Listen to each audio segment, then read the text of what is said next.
Hello, Susan, thank you for the kind introductions. Greetings from London.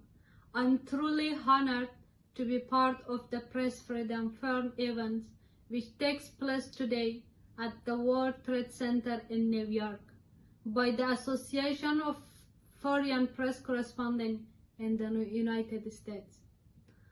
I'm also truly honored to be receiving the Prestige Foreign Press Award in recognition of our work and the public service we do to protect and advance press freedom, raise awareness, and mobilize the public opinion in our world. I also want to congratulate my colleagues Giovanna Dyke and Mr. Richard Gengras, the Vice President of News from Google, who are also the awarded. I also want to particularly thank Mr. Gengras and all partners and supporters of the Association of Foreign Press Correspondents in the United States for all the important support they provide for the AFPC-USA to continue its significant work and serve the community of foreign journalists. This award comes at the time that press freedom in my country is under attack. More than 500 media outlets stopped operating since Taliban took power 8 months ago. Hundreds of journalists, male and female, lost their jobs. Hundreds of media workers, including myself, fled Afghanistan. Today, my colleague at Rukhsana, as well as my journalist friends at other outlets in Afghanistan, are working in extremely difficult situations. Women journalists are particularly at risk. They are disappearing from the Afghan media landscape simply because they are women. I started Rukhsana Media in 2020.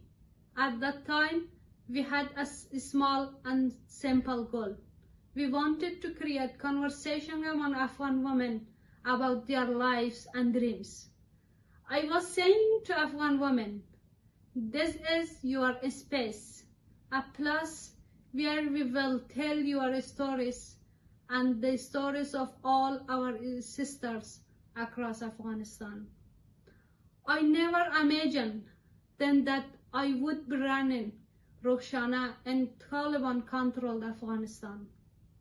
We at Rukhsana Media tell the story of diet, love, success, and failure of Afghan women from across the country every day.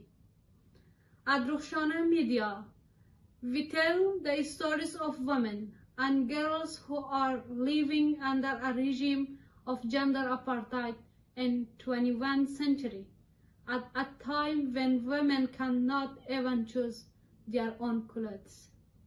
At Rukhsana Media, we want to tell what it means to lose not only your rights, your job, but also your social identity.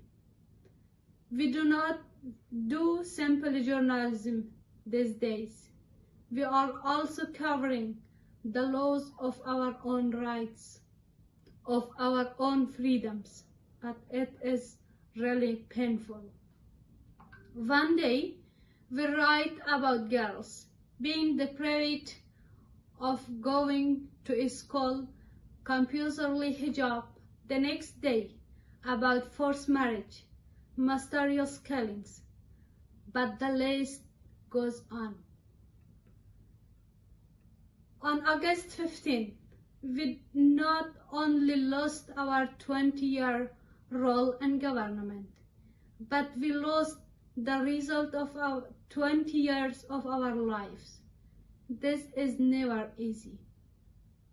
Unfortunately now, half of population of Afghanistan, women, are being victimized by the Taliban barbaric violence.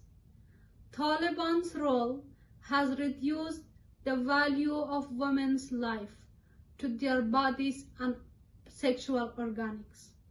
The group has imposed strict restriction on women's personal and social life. I am speaking to you here as a woman journalist. Although it has never been easy to be a woman and be a journalist in Afghanistan, it is now much more difficult to be even an ordinary woman in my country. Being a journalist is a far-reaching wish.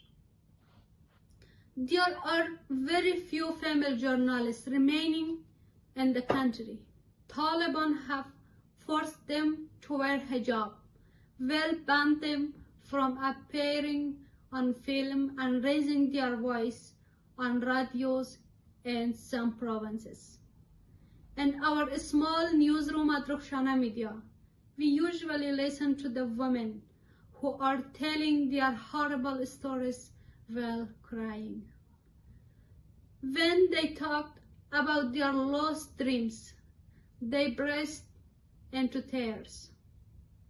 These women start their struggle for their rights and social status from their own home and thread it expand into schools, university, and the wider society.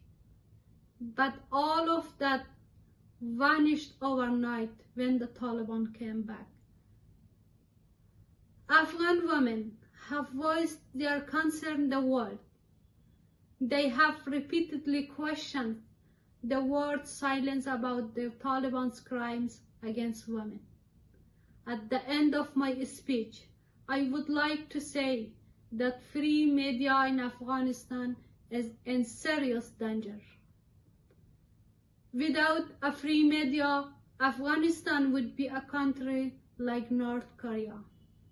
Please don't forget Afghanistan and support free media.